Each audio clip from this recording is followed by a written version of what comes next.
Hello, everyone. I'm going to get started with Demystify Screencastify. My name is Dr. Tanya Sanders, and I'm going to be talking about the version of Screencastify that might be available to you at your district. Here's the bit.ly to access my presentation. And I will definitely put that in the chat so everyone can access it. Just go ahead and click on that. If you have any problems, just raise your hand or throw something in the chat and I'll try to answer it as I go. Screencastify, what is it? So anytime that you have to explain something to your students, a screencasting program will allow you to record your actions on the screen. That's what it kind of came about a long time ago. I remember everybody went crazy over Jing, and instructors started using it, and it was this cutting edge way that you could explain to your students, parents, other colleagues how to do something while it demonstrated what your mouse was doing. And then it explored into like having your face in the corner, and then also that it gave you the option of just having your face there. Screencasting, I use it quite a bit. I had a teacher the other day email me and say, help, help, help. Are you in the building? Can you come down? And I was like, I'm sorry, I can't. I'm not there today, but I can send you a quick video of how to do that with your students. And so what I did was I got into Screencastify and I recorded the teacher's view, like how she should do it to understand it. And then I logged in as a student and I made a cute little video for the students so the students could see it. And it was just a nice way. And I didn't put my face on it because the students aren't neither here nor there with me. They don't really care about my face. But basically, I was able to quickly, without getting in my car and rushing there, or meeting with the teacher after school with an in-depth instructional point of how you use Screencastify, I was able to send her a very quick video that shows her the steps, answers her questions, and then she was able to use it. But basically what Screencastify is, it allows the teacher to one-on-one interact with people, just like I did with the teacher, just like I did with the students. And with having the learning management system like Google Classroom or other ones that you have out there, Canvas, Blackboard, Schoology, whatever you're using, that allows you to have that one-on-one interaction with whichever community you choose. Also, I always like to point this out. Sometimes people are like, oh, this is a teacher tool. I'm at a professional development. I'm learning this tool as a teacher. But you also can use that with your students. Of course, check your privacy options at your district. Make sure that policy allows your students' data to be logged in to Screencastify privately without going against that school policy. But your students can also record a video, having access to this tool, and be able to have their voices heard, create authentic, very quick productions, presentations to be sent right back to you. So in that link that I gave you in the chat, you can go through these steps. So you can escape my screen. I'm going to get out of my screen and show you how to do some of the stuff. But basically, I Googled Screencastify. There's other ways of doing it. I Googled Screencastify, and when you get to Screencastify, there's a blue button on that page, and it says Add to Chrome. I'm going to show you that. But also, if you're a paid district, then it will automatically pop up there sometimes. You'll automatically have that extension added to your Chrome. But what we're going to do is when we click on that blue button, it'll take us to the web store. It will say add to Chrome there. We'll add to Chrome, and then it'll ask me what Google account I want to use. That's the same thing for your students. When automatically you decide you want to use it, your Google admin will automatically send that to all devices throughout your district. So your students won't have to do any of this. Basically, they'll just click on it. It'll say, who are you? Make sure that you use your school district Google account, and then allow, if your district policy for security allows you to do that, and then you're in. And then I'm going to show you, excuse me, the red arrow. It's going to ask me some permissions. And I'm just showing you this because if you log in at home on a different computer and it's something that you didn't sync your school district account with, then you won't have any confusion. So there's a couple ways of doing that. Okay, so in a new tab, in a new user, over here, I don't have Screencastify, so I'm going to go look for it. You can also just go directly to the Chrome Web Store if you're that person. Go to wherever you get your apps on that device. And right here, I'm going to add to Chrome. It's free and it takes me directly to the Chrome Web Store. When I get to the Chrome Web Store, it's going to have a button over here that's going to say add to Chrome. Now, all of you probably have this already. I'm going to add that extension.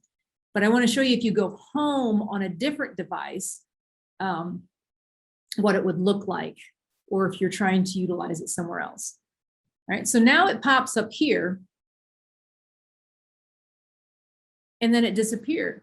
So I want to show you how you get that to come up all the time. Down here, you can see all these blue pins, blue pin, blue pin, blue pin. This Screencastify does not have a blue pin. So I'm going to click on that. And now it is up on my dock up there, my border. So I'm going to click on that, and it's going to kind of go through all of these windows for you the first time that you do it, but make sure you choose your school district account to make it be the version that you guys have allowed, okay? So now I'm going to show you from the perspective of what you probably see. So over here on the puzzle piece,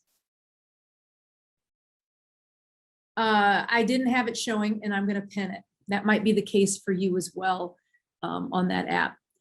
Now, when I go to click on it, and you can keep following through my presentation because I go through all of these steps on there. I click on it, and again, it may ask you who you are. Make sure you're using your school district Google account. That's how it's associated with it. Now, when you go over here down the little 3 hashes, hamburger, Big Mac, whatever you guys want to call it, it has my recordings, my subscription, options, editor, submit, classroom resources, help. I can switch accounts. So if ever you are stuck in an account, I always sign out, and sometimes I have like 6 accounts logged into on my computer right now. That's why all those windows kind of came up. But what I do sometimes is I'll go to the account that I'm logged into, and I will sign out of every account on my computer and start over if it starts to act a little funky. So if I'm up here and I'm like, whoa, that's my personal Gmail account that it's connected to, I can switch account, sign out, and start all over. When you go to my recordings, it will show you any recordings that you've done. My subscription should show you that you have a paid version of that program if you have a paid subscription to that program. I'm going to take you to options. You guys can click on options as well and follow along. The main thing that I do is have the Google Drive selected. I love this because the Google Drive and Screencastify, after I say, hey, yeah, use my Google account, it automatically creates this folder called Screencastify, and it drops everything that I do in that folder automatically. And we know that if we're using Google Drive, that it also generates a link, a way of sharing it, a way of utilizing it with any of the Google tools that we have, Google Sites, Google Slides, whatever we want to use that video in, Google Classroom. I can also do it on my local Drive device, but why would I want to do that with this day and age? Because I have Google Drive and it has unlimited space. So this one time I was teaching this class and I was like, that's why it doesn't show me how it's progressing through the upload into Drive. I don't have that selected. So you got to look at these notifications. You got to look at the progress, shortcuts, settings, and see that they fit your specifications. I've also never used the shortcuts, but this is pretty sweet. If I want to automatically start recording and I'm in a tab, I can use the option button. If you look at your keyboard, mine is the option button, Option Shift R to start and stop, to pause, resume recording, and then to activate it in general. Same thing with the drawing tool shortcut. Some people really like to be able to just hit Alt P and then all of a sudden they have their pen, and you'll see what I mean by this. Alt W will turn on the webcam. If you want your face to all of a sudden be in the corner of your screencast, that can happen as well. But recording settings, you're going to see all my settings, how they act after I do a recording. Open video page after recording, autoplay open videos, it does that, but it keeps it muted. It tells me when I have low disk space. The other day I had to clean a whole bunch of stuff out.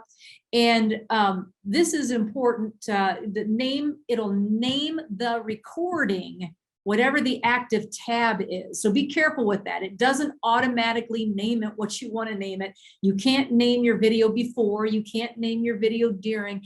You have to name it specifically something after, or it's going to keep it whatever the tab is. Okay, and I'll show you all of that as well. All right, so and then all of these things down here, permissions, security, that kind of stuff. So I'm going to close that and go back up to my tab.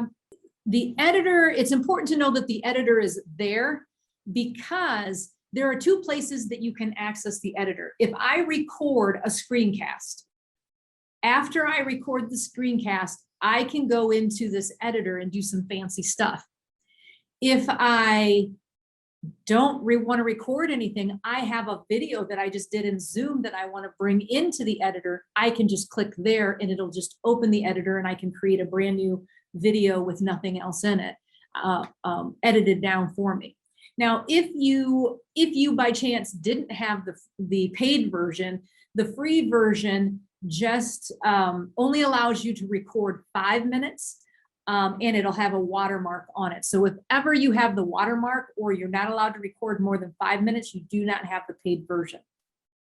Submit, we're not going to talk about it tonight, but it's super simple based on the other tools that are built within Screencastify. Submit will allow kind of like any of you use Flipgrid? Some of you do. It's like this automatic back and forth of communication between you and the students, that they'll submit something to you and you'll respond, and then they can submit another thing. It's just like this way of them continually giving you some feedback via video. The classroom resources, if you ever need help, of course you can always email me, but there's some nice little teacher connections here where they're saying how they use it in their classroom. I just think that's awesome to be able to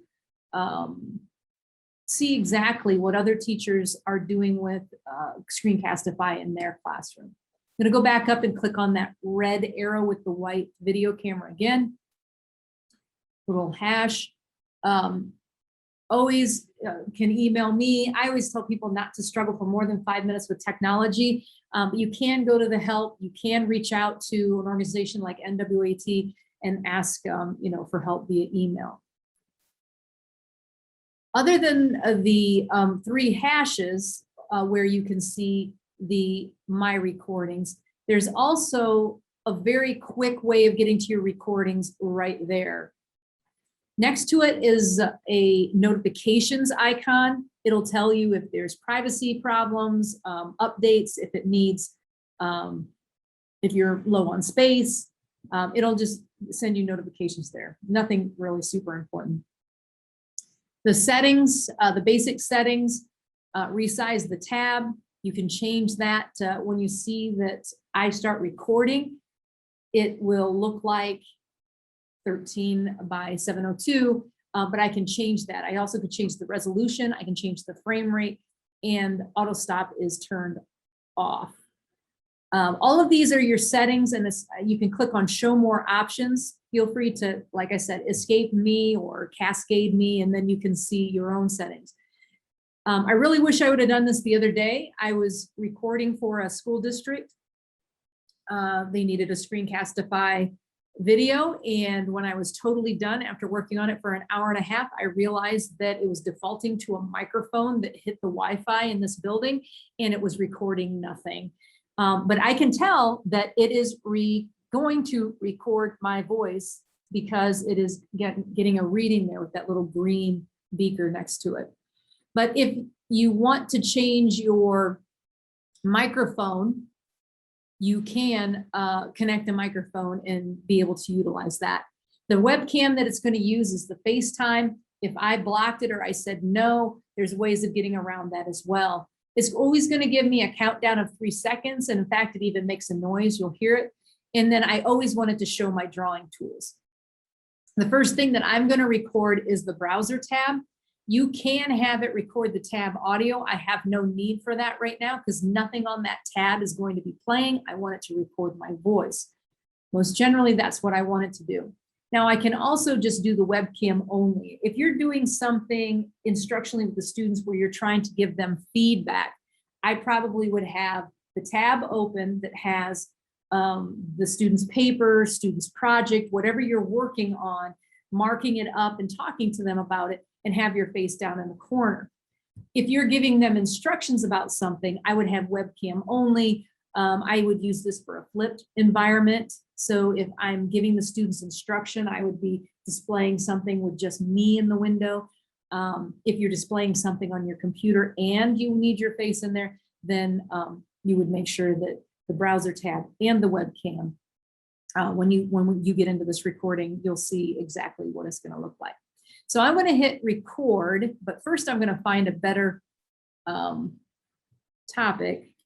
Okay, so maybe this is something that I want the students to navigate to. So I'm going to go back up to my red arrow. And I'm just going to hit record because I know everything is solid all the time. I'm going to hit no thanks on that. And it should give me a countdown here in a little bit. Yep, there it goes. The Wi-Fi must be slow tonight. And you can see down in the bottom left-hand corner, can you see my annotations down there, my little tools? Awesome, good. Thank you for the feedback there.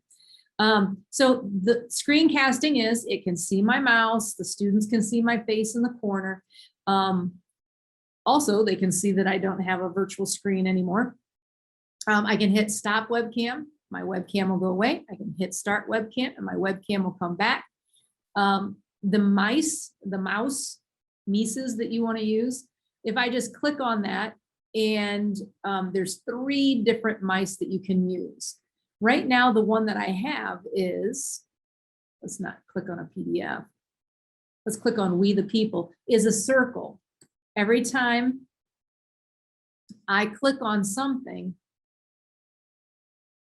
it will put a circle around it. The other one is focus. So if I go focus, it does like a spotlight. So while I'm recording, again, remember, I'm recording something that I'm going to give to the students later. Make sure you go here, make sure you click here, make sure you go down here. Whatever I'm trying to explain to them, it puts a little bit of a spotlight on it. It also has a classic. It won't, when I click on things, it won't do anything but whatever your computer does. Macintosh does the little finger. Oh, now we're into buying forms. The other thing that's kind of neat, if you recall, I said about giving the students feedback on something. I'm getting deeper and deeper into this awful web page, is fireworks. So if I'm grading a student's paper and I just want to be like, oh, this part right here is really good, I can give them fireworks. This part was really good too. Okay. Another way that you can give them a little bit of feedback is by using stickers. So if I want to say that the students did well on this part, you get 100% on this section, giving you a thumbs up here. and then I can hit clear screen. So think of this as using, giving the students feedback on a presentation, on a paper, on something that they have sent back to you on Google Classroom that you're grading for them. So I'm going to click back to get back to all. And the whole time I've been sitting here, I've been recording on both Zoom and Screencastify. But what I can do is pause, gather myself, find another tab, because this one, quite frankly, is awful, and then start recording again. And that's what I like about this. The record, pause, record, resume, you know, and then I can pause back. But whenever you hit stop, you're done on this. So I'm going to start hitting record again. And the next thing that it'll allow me to do is I can use a pen. So I can circle stuff. I can change the color. I can underline. So I could be teaching a lesson on understanding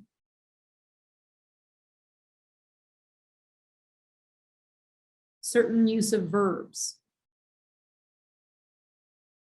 So I'm going to clear my screen and I'm going to go back to all my tools again. And now I can even get a shape, a rectangle. Clear selection, and I can go back. I can stop my screen webcam again.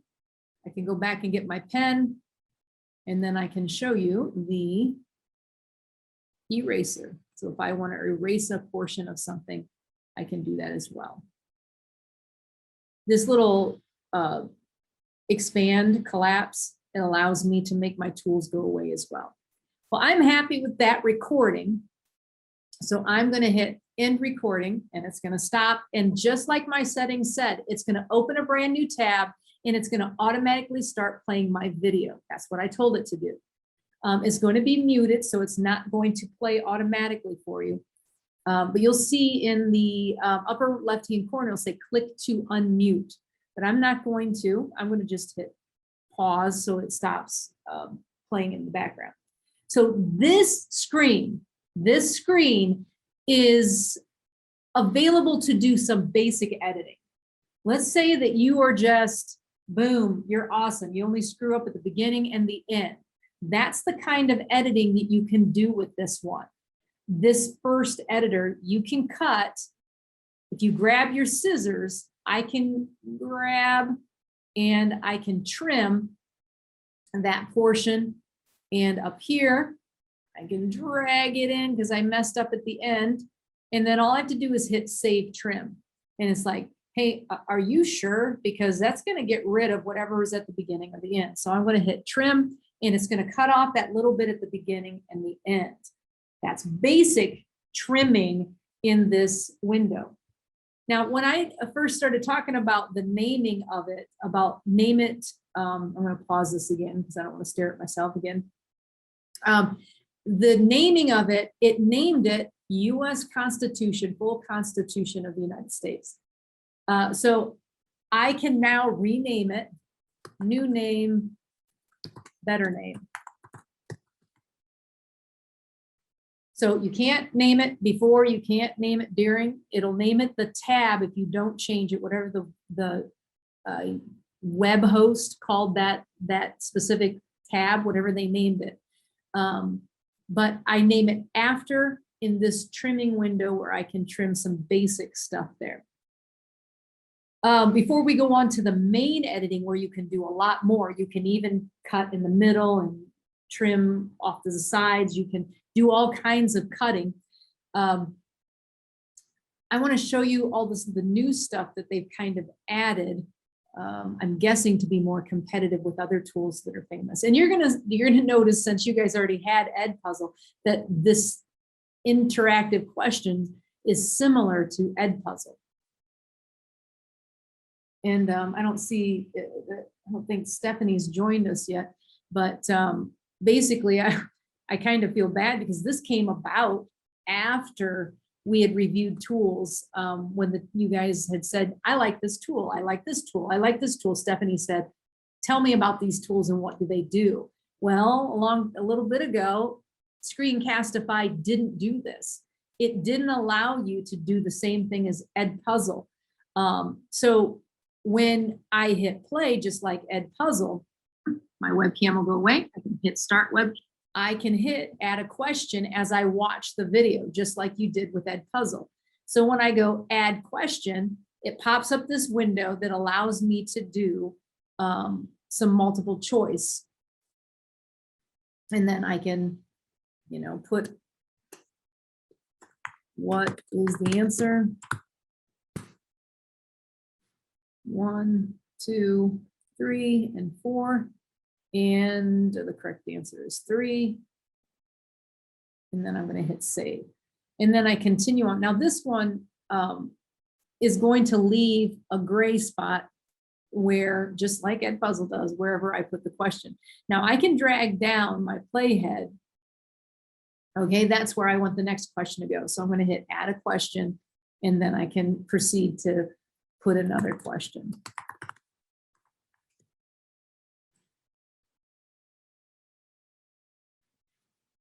Okay, and then I tell it which one is the correct answer, and then I hit save. And I can continue to do that as I go through. And you do get some data feedback in it under the responses, so I could see how everybody responds to it. I can go back and I can add more questions. My webcam will go away. I can hit start. And I will hit pause so I don't listen to myself. Just like in Edpuzzle, you can see over here on the right-hand side which questions you have, and I can hit edit or delete, and I can change those as I deem necessary. But you also can share this one. And remember the copy watch page, because when we go backwards and look at that video again, I'm going to talk to you about the copy watch page, but I also can share to Classroom. So I can click on it and select which classroom I want and go from there. The reason I can't show you some of these things is because they've locked me out of creating classes in Google Classroom at your district. So it'd be ridiculous for me to try to show you that, because I mean, it's not going to look right. So my webcam will go away. Now I'm going to go back to my recordings, and I can open up that same video that I just had, and I'm going to pause it because it's going to automatically start playing it. Right up here is the watch page link. Copy and share that link. Now you could just do that, boom, everything's going to be fine. It's going to collect the data that you want. You can click on show share settings, anyone with the link, captured by their email address, which is going to be their Google account. They can edit, or you can change it just like you do with your Google account settings. So you could just copy that. But right down here is the thing that's going to help you the most. For instance, if I'm doing a Screencastify for that teacher that said, "Are you in the building? Please come and help me." I sent it via email. So all I did was boom, hit that email thing. It went straight to her. You can also use a QR code. It'll generate it. You may find a need for that someday. I like QR codes for some quick things for people to access them. But the thing that you really want is the Google Classroom. So when I click on Google Classroom, again, I can't do it because for some reason your admin says I can't create classes. It would say, because you used your school account, which classroom do you want to use? And then you'd select it, and then you'd choose which class you want to add that to. Other data is included here under views. So how many people have viewed it? As soon as someone views your video, you'll see that that number will go up and up and up. I always want to point out down below, because you shouldn't need to export a video because of three things actually. You have all of these ways up here, email, QR code, Google Classroom. Just copy the link that will allow you to send that to other people. You also are just going to share it via Google Classroom with your students, so we don't have to worry about that. And also that Google Drive. Right away when we started this in the settings, I said it's going to create a Screencastify folder in your Google Drive, and it's going to throw all your recordings in there. But during when everybody was doing online learning, hybrid learning, they reached out to me, and it was specifically about Screencastify. They said, how do I create an MP4 in Screencastify? Well, they've simplified it now. Export a video. You can export it directly to YouTube. So if you have a YouTube channel that you use with your students, you can send it directly to that YouTube channel. You can download that file if you need to have the students access it in some weird way. And then one of those download options is export as an MP4. And I'm not quite sure why you'd want to export as a GIF, but that's an option as well. You can just do the audio if you want to export it as an MP3. Let's say you need to read a test off for students, and you want it to be played on an iPod while they're taking the test so that they can have that accommodation for them. Okay. So all of that is the way that it's going to, 1, I record the video. 2, I can do some basic trimming. 3, I'm done with it. Now I can give it to my students in whatever way I want. Oh, and if I want to add some questions to it in the meantime, I can do that as well. Okay, so I think this is a good time for us to try to do our own recording. I'll give you about 2 or 3 minutes for you to practice recording. So I'm going to show you again how to record, but you would hit the red arrow with the white video camera in it. Make sure all your settings are correct. You can even play with some of the settings. And if you have any questions, you can throw those in the chat. But all you do is make sure you're on the tab that you want, hit record, and then of course, mute your mic and, turn that off so we're not hearing everybody record. But go ahead and do a sample recording. And I want you to practice some of that stuff. So I'm going to allow you to have a couple minutes to do that. We only have one more thing, and it's kind of important. It's a little bit massive. So I want to have time to talk about that with you guys. But I do want you to get your own recording under your belt. Okay? So the thing that we're going to do next is editing a video. And what I said at the beginning was that, so I can do that minimal trimming stuff of the screencast that I made. But I also can go into an editor with that video and do some massive things. I can add some other media to it. I can add a title to it. I can cut some things out. Maybe I messed up in the middle, so I can cut some middle things out, not just the beginning and the end. But the thing you can also do as well is I can go into the editor under that 3 hamburger thing or the 3 hash thing and allow me to just start with a blank, nothing is there, bring in a video that I recorded on my phone, bring in a video that I recorded through an old Google Meet that I used a long time ago. So I can bring in any video file I want. And keep in mind, if you did not have the paid version, if you have the free version, then you'd only be able to bring in 5 minutes and only edit 5 minutes, and it would have a watermark on it. Okay, so you can use any media, not just your recordings. You can get stuff from the drive. You can upload things from your computer, and it's under the add media, and I will show you that. And you guys could be in that as well now if you wanted to, because you already know where that button is on the editor. You can make edits in the timeline. You can cut, you can crop, you can zoom, and you can do so much more with that. And then you can do the same sharing, export, download kind of stuff that I had shown you before. So under that red arrow, this is the first place that you can see it. And since I've played around with a bunch of videos, and it'll probably show some weird video that I brought in, but you can just go to editor under that red arrow. But I'm going to show you this Constitution video, new name, better name. It's, I decided that just trimming in at the beginning and the end isn't enough. I want to add a title in there.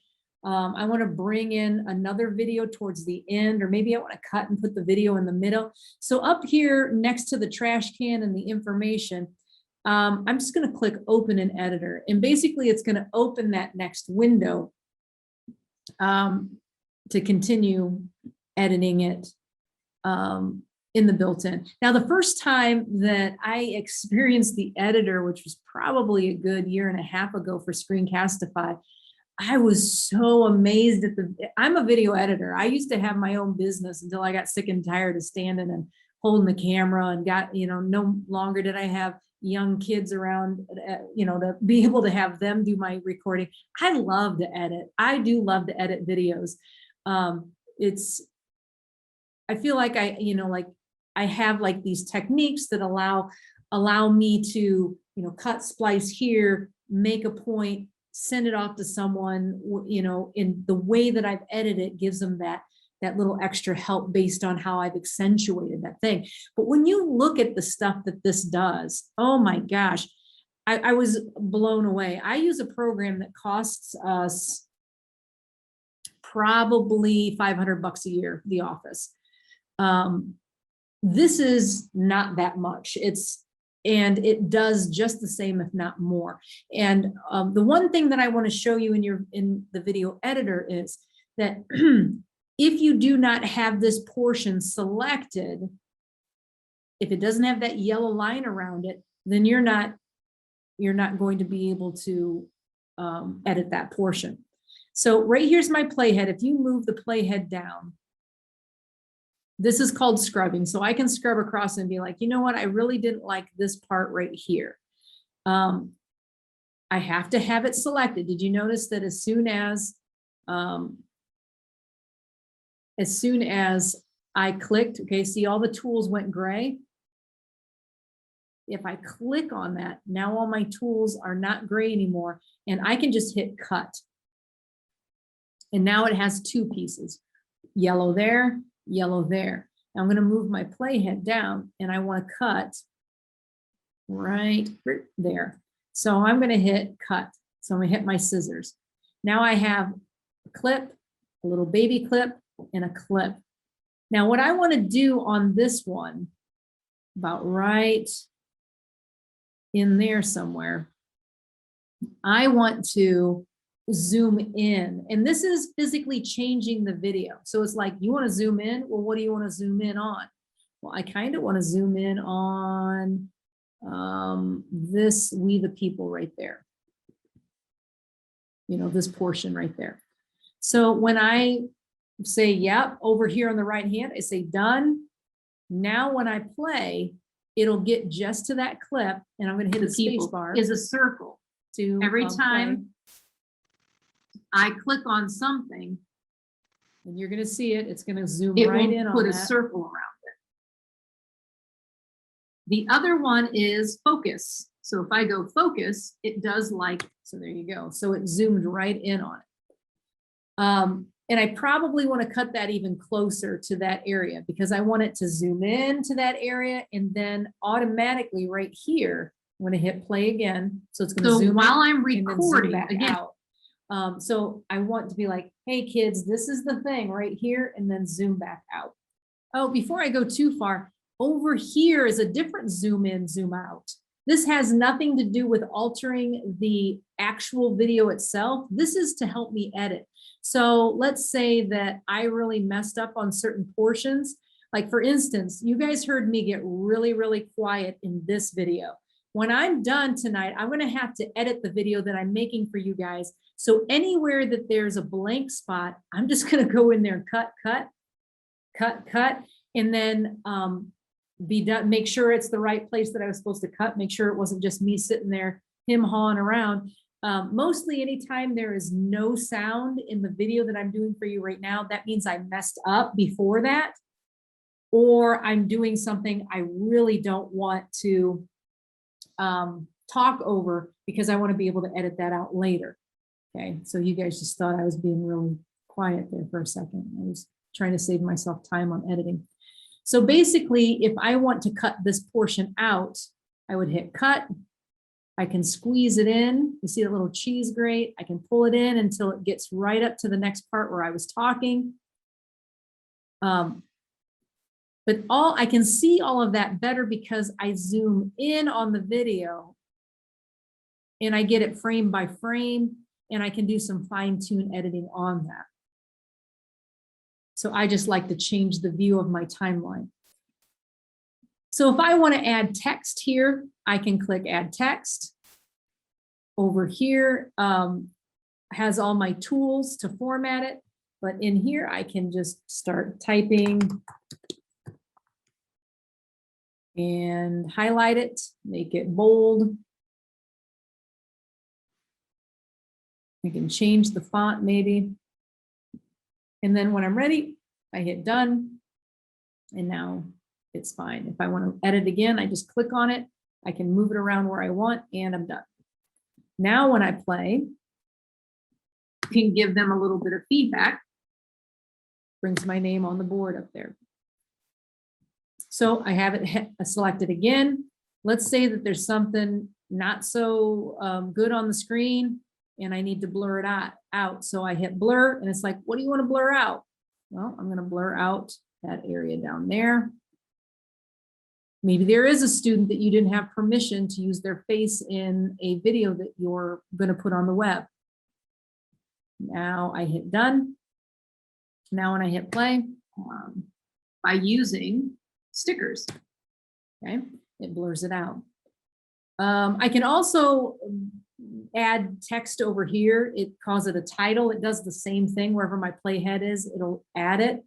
And this is the part that I was telling you about, that you can add something from your drive. So if I have an old Google Meeting video, or I've even just uploaded some videos that I've been using before, I can hit drive. It'll navigate me to the windows to be able to find that video.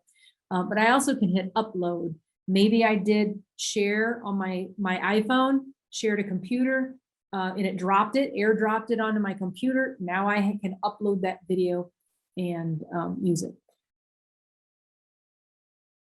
The crop, basically all it does is allow you to say exactly what you want to use on that page. I hit done. I shouldn't have done it for that big of a clip, because it's going to do it for the whole on this part. So you can see that it cropped 100% on this sec, cropped the entire yellow part. That's why I do little cuts, little cuts, little cuts, so that I can accentuate that one little thing. So I'm super happy with everything. I'm not going to delete anything. I'm not going to click on this and delete. I'm fine with the video. I reviewed it. I looked through the whole thing, and now I'm ready to export. So if I hit export, it allows me to export the MP4 directly to my computer, or I can export to that Screencastify folder that's on my Google Drive. So I'm going to do that, and I'm going to give it a title, final screen edit, save, and now it's going to put that into my Google Drive for me. Now I can do the watch page link again, and that's how we can continue to share that. So a couple tips or tricks, a couple ideas for you. The teacher can use this, like I said, for a flipped classroom. And when you use it for a flipped classroom, it's mostly anticipatory set. So you're giving the students some basic knowledge, information that they can use before they start the lesson that you're going to be doing. Start by introducing learning objectives, expectations. You can use it to activate prior knowledge. So if we're using Gagne's 9 learning lessons of a solid instructional design, then you could have the students talk about what they know, or have that be sent back to you. Instructional, of course, that's the obvious reason. If we would use Screencastify, then I want to instruct them on how to use something. I always like to talk about the reteaching or remediation. I'm someone who has to watch things over and over and over again. It would have been really nice if in school I would have been able to watch it with the teacher, like see the teacher doing it live, and then have online course, when I went to school, there wasn't online or computers. So if I could come home and watch that again, or your parents could watch it for the child and they could help them. It's just nice for that reteaching remediation. And then I talked earlier about the feedback. So if I'm grading a paper and I was ELA for high school secondary education, I would have loved to have this tool to be able to bring their paper up and then use the annotation tools to be able to explain, this is where you went wrong, this is a fragment, this, the word choice, you're not using your clauses correctly. I want you to have these transitional sentences in between, so I could have said all of that instead of writing it down each time and going through 190 some essays for the students. So feedback is great for that. Like I showed you with the videos, video tools, the editing tools, point out areas of importance. You can do that with the annotation tools. So you could have the little focus mouse. You could also edit the video so that it zooms in on that area and accentuates it a little bit more. During online learning, and some hybrid schools emailed me and said, what I've been doing is just recording 60-minute videos, and then I tell my students to pause. And these were elementary kids, and I'm like, what? Are you nuts? I'm an adult and I don't want you to tell me to pause. I want to feel like there's some kind of finality to what you're telling me. So always chunk up your videos, 1-2 minute videos. Brain-based learning always tells us that you take the child's age and divide it by 2, and that's your focus level that you have. That's the time you have to teach them that element. So make sure that you're chunking your videos, and that's why it's awesome that you have the video editor, that you can cut things up and then just offer it to the students in different chunks. Weed out all the unimportant stuff. I tried to do that with your guys' videos that I've been recording for you. I go back through and edit them. I remove the stuff that doesn't work. It's going to waste your time, you sitting there watching me open a share window or whatever. Also consider their learning styles while you're creating. Make sure if your students need an audio file, you give them that MP3. If they need a video file, you give them that video file. If they need to have the video file along with a textual piece, the research shows that multiple medias put together helps with retention. If I'm having my students use this, just a wide open communication tool. If you have a student who refuses to present face-to-face in person because they're shy or they have some issues with standing up in front of people, maybe they'll do the presentation in a screencast. Student reflections, peer critiquing. The students can do these in videos. Also, the students can do virtual how-tos, field trips, that kind of stuff. I worked with a Spanish teacher where he wanted the students to be able to say or identify everything in Spanish in a specific room. They had to identify 5 things. And instead of them, trying to put it in a PowerPoint or Google slide or whatever, he just had them record with this, and they point at the item and then they'd say it, and it ended up being a 30-second video instead of like this long drawn out assignment for the students to do. So if you need anything, feel free to shoot me an email